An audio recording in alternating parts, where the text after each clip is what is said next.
Mr. Burton here. I'm going to show you how to do the homework, which is to make a chart of the weather to see if the temperature has increased over the last 100 or so years. First thing we do is click on that to download it, and normally it would start in the downloads folder, but I've actually created a folder in that by right clicking and create new folder. But once it's created, you double click on it and then you save into that folder, then go to the next one, and it should open in the new folder now, and click save, and the third one, and click save. Now the easiest way to get to the folder after you've downloaded is to click on the up arrow on any of those and click on show in folder, and you'll see here that it's gone straight to the weather folder in downloads, which is where I'm going to leave mine. You might like to change yours to a digital technologies folder. Anyway, the safest way to open folders, open zip files, and to make sure it's not messy, is right click on it and then extract files, and go with the default one, which will create a new folder, and there it is, called Adelaide Airport 1955 to present. Now if you've already recreated a folder, you can actually open inside that folder. That's what we're going to do here. Just right click on it and then extract here, and there they appear up here. We're going to rename that by clicking on it slowly twice to Adelaide from 1890 to present, and of course Adelaide what? Adelaide weather, sorry about that. Okay, and then we're going to go Adelaide from 1977, do the same thing, right click, extract here, and click on this, and Adelaide 1977 to present. Okay, now if you have Excel in your computer, just double click on it. If you don't, or you're not too sure where it is, you can right click and then go open with and see if it comes up here, or choose another app. If you don't have it on your computer, you can go to the Cabra 365 area and then click on Excel in that and open it there. But we're just going to open it here, and I've got the wrong one. That's okay, we need to use that a bit later on anyway.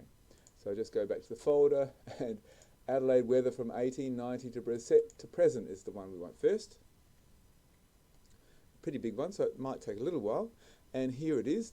Now I'm going to get rid of this lot here, and the best way to do it is to click on the numbers at the side, drag down to where just before the data starts, the maximum temperature, right click and delete.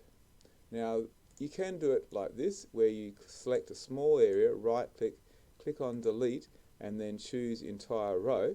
But seeing as we've already done that, I'm not going to do that, but I am going to do that with days of activity and this number as well, the quality. Instead of clicking there and selecting like that, I'm just going to click here, click or right click, delete, and then choose entire column, and it deletes the entire column. Also, if you want to maximize to make sure it goes out to the widest piece of information, you can double click here and it will jump out to there. Now to make a chart, you click on the letter at the top and then go insert, chart, and 2D line. Okay, now this will take a little while for that to think. While it's doing that, I want you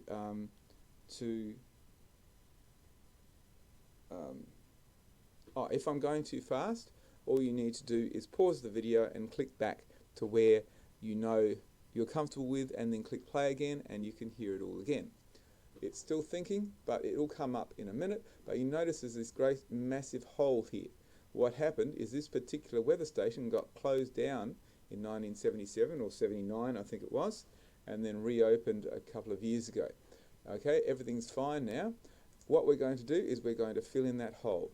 And to do that, we need to open up the Adelaide weather from 1977 to present. And I've actually happened to have it open. And I'm going to select all down there. This is the data that's missing. Right click delete. And then we're going to start on, now you've got to remember this, day 1, month 2, which is the 1st of February 1977.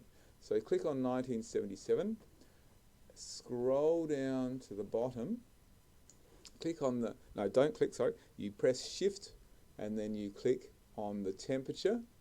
So you've got everything selected of the year, the month, the day, and the maximum temperature. Then you Control Copy or Copy with the Mac, click across to 1881, then scroll down. Where do we want to go? 1977. It's a bit early, 5, 6, almost there. 77, there it is. And we need the 1st of February, which is here. Now click on the 1977 here, and all we have to do is go Control Paste, and it will write over the information. Now you might notice that I just saw then that the numbers were a bit different, and that's because they're different weather stations. And now, because we've mixed the data up, they're going to be very close, but they're a few 100 metres away, and might be shady on a day with more cloud on one than the other. Who knows? We're just going to go File, Save As, and instead of CSV, we're going to choose Excel Workbook to make sure we can save our graph correctly. And then we're going to go Adelaide weather combined from 1890 to present. Click Save. And now we scroll up to the chart. Wait a second, and there it goes. It's all filled in. Okay, next thing we're going to do is take it across here and then click and drag down to there. And it'll turn nice and big. Oh, that's a bit bigger than I was anticipating actually. It's gone off the screen, so I'll just bring it up a bit like that. Scroll down. You can use this to just move slowly, and there it is there. Still missing the number. Oh, we don't need the numbers at the bottom. We need the numbers at the side. Now, there's the graph. It's a little bit hard to see exactly what temperature it is, so we're going to change it a little bit. And to do that, you need to go to Chart Design and then Add Chart Element. And here's where you can add things and take things away if you need to, but we're going to change them. We're going to go to Axes and More Axes Options, which comes up to here. We're going to click on Axis Options, and we're going to go Vertical Value Axis. And that brings up these numbers here. And you can see that it's going up in tens. But I think 1 is good for us. So we click on the major ones, click on 1, click anywhere else, and it changes to the actual numbers. Just close that now, and you'll see, I'll still make it a bit smaller because it's still not on the whole page. There, about there. Okay. There it is. I think that's pretty good for us. Okay, now we need to find a line which represents the sort of the middle of the temperatures, somewhere around that dark stuff there.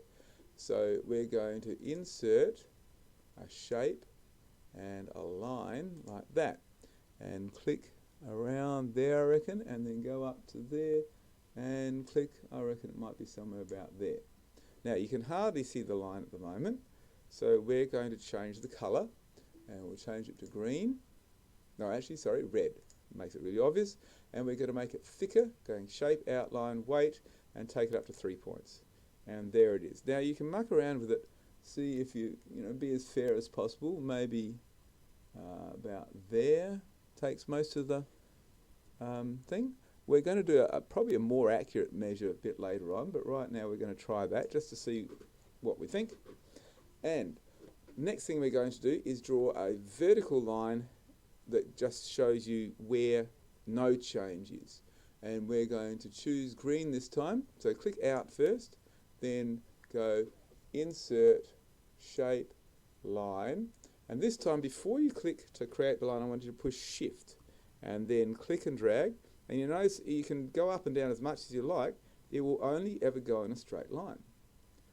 Release, change the colour to green, change the outline to 6 points, make it nice and thick, and then just click and drag it up to here, and you'll see my line goes up a bit. So it's at 21 at the start, and if it goes up to here, it's about 21.5 there. So that's half a degree change.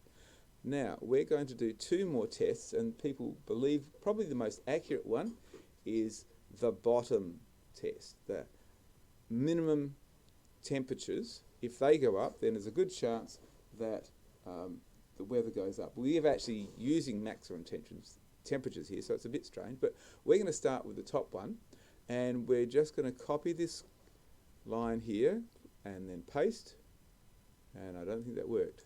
No, it didn't, so undo, Control Z, copy, click outside, then paste, and there that is there. Okay, there might even be 2 up there. There are.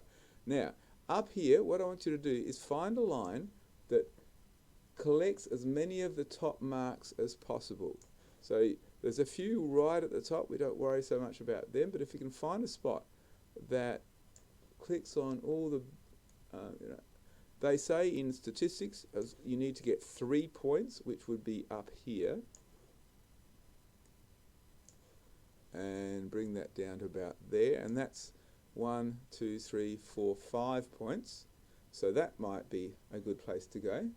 But I'm going to be a bit more conservative, because have a look here. If we check that out, we're going from 43 here to 47.5 up there, which is 1, 2, 3, 4.5 degrees change. I think that's a bit radical.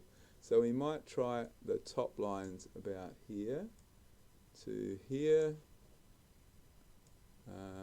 maybe just about there. So we leave the sort of the really biggies to themselves, because they're what's called outliers generally, which tend to distort the information. And here we have from 43 degrees up to 44.5, maybe even 45 degrees, which is 2 degrees, which is still a big change. Click on here, drag down to the bottom, and I'm doing it all for you, but you need to do it yourself and prove to yourself what you think it is, because you might choose different lines. And you can see I've dropped out lots of outliers, so you might take it down a bit to about there. That's probably the sort of the minimum area it goes to, about there. And that is 9 degrees to 10 degrees. So that's 1 degree here, about a half a degree here, and for the top maximums it's gone up a whopping 4.5 degrees. So that's the data sheet. See what you come up with. Okay, save it and close it, and then we'll have a look at it next week. Thanks very much.